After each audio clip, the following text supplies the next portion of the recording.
주님께서 여러분과 함께 마테오가 전한 거룩한 복음입니다.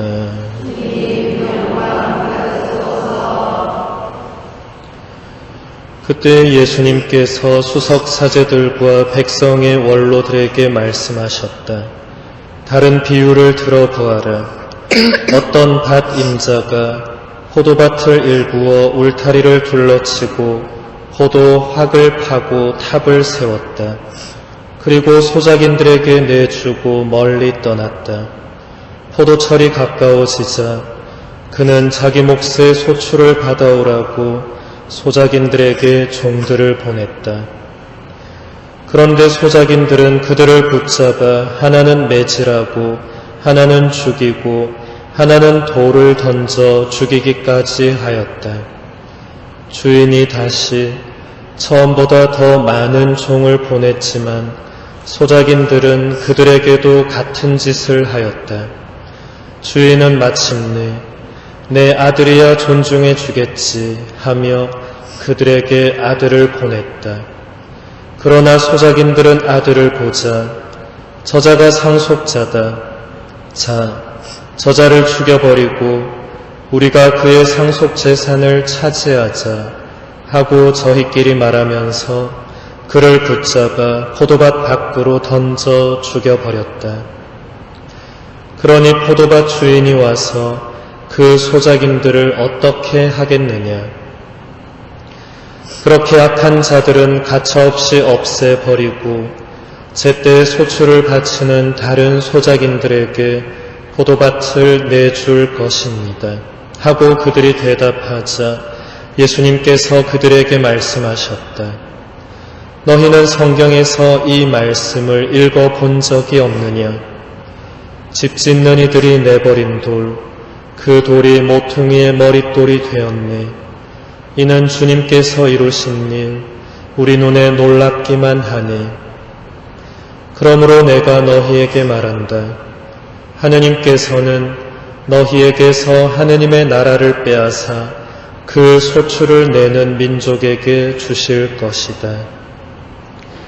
수석사제들과 바리사이들은 이 비유들을 듣고서 자기들을 두고 하신 말씀인 것을 알아차리고 그분을 붙잡으려고 하였으나 군중이 두려웠다. 군중이 예수님을 예언자로 여겼기 때문이다. 주님의 말씀입니다.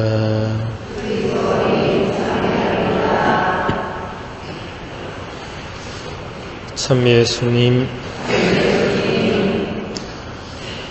요한 크리소스토모 성인은 오늘 복음에서 예수님이 하신 비유의 첫 부분을 다음과 같이 해설하고 있습니다.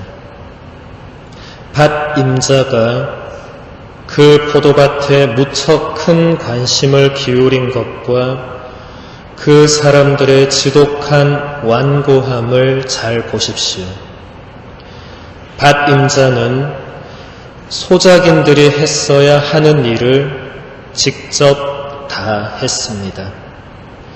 포도밭을 일구고 울타리를 둘러치고 포도 확을 파고 탑을 세운 것은 밭 임자였습니다.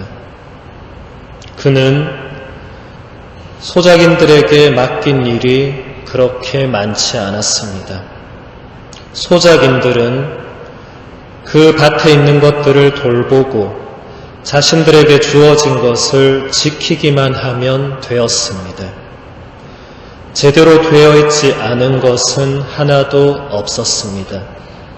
그러나 그들은 주인에게서 그렇게 큰 은혜를 입고도 생산적인 일을 하려는 노력을 거의 하지 않았습니다. 하느님께서는 그들이 이집트에서 나왔을 때 율법을 주셨고 도시를 세워주셨으며 성전을 마련해 주셨고 제단도 준비해 주셨습니다. 그러고는 멀리 떠나셨습니다.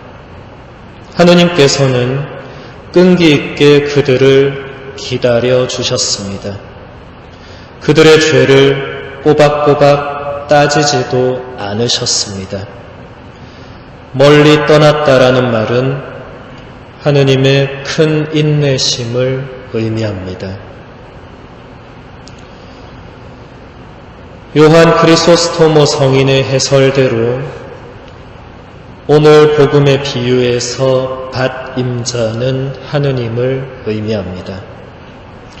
포도밭은 하느님의 백성인 이스라엘이고 소작인들은 그 백성들에게 하느님의 말씀을 전해야 하는 사제들과 바리사이들과 율법 학자들로 대표되는 종교 지도자들을 비유합니다. 오늘 예수님의 비유 말씀은 구약 성경 전체의 역사를 포도밭 주인과 소작인의 비유 이야기로 빗대어서 예수님 시대의 종교 지도자들을 향하여 말씀하신 것입니다. 포도밭 주인이신 하느님께서는 소작인들에게 당신의 종들, 즉 구약의 예언자들을 계속해서 보내셨지만 소작인들은 예언자들을 붙잡아서 박해하고 죽였습니다. 하느님께서는 내 아들이야 존중해 주겠지라고 생각하시면서 소작인들에게 당신의 외아들 예수님을 보내셨습니다.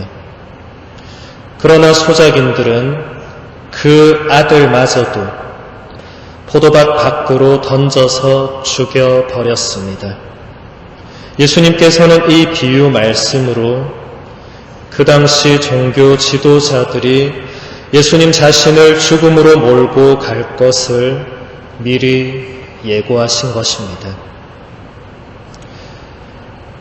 요한 크리소스토모 성인은 이 부분을 다음과 같이 해설하고 있습니다. 내 아들이야 존중해 주겠지라는 말이 무슨 뜻입니까?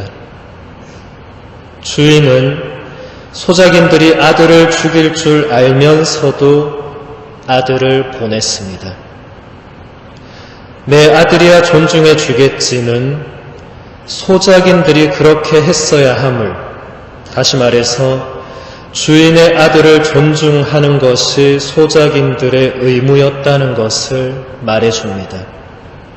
주님은 그들의 마음을 모르지 않았습니다. 이 해설처럼 소작인들인 종교 지도자들은 적어도 하느님의 아들 예수님만은 존중하고 예수님의 말씀과 뜻을 받아들여야 했습니다. 그러나 그들은 자신들의 비리와 위선을 꿰뚫어 보시고 그것을 비판하고 나무라시는 예수님을 눈의 가시처럼 여겼습니다. 그래서 결국은 하느님의 외아들 예수님조차 십자가 죽음으로 몰고 갔습니다. 하느님께서는 당신의 소작인들이 아드님께 그렇게 하실 줄을 알면서도 아드님을 그들에게 보냈습니다. 당신의 포도밭을 향한 하느님의 사랑과 큰 인내심을 깊이 느낄 수 있는 부분입니다. 항상 죄를 짓고 늘 하느님의 뜻을 어기며 살아가는 우리를 향한 하느님의 큰 인내심을 묵상하고 또 묵상하면서 감사하는 마음으로 주님의 충실한 포도밭이 되도록 노력해야 하겠습니다.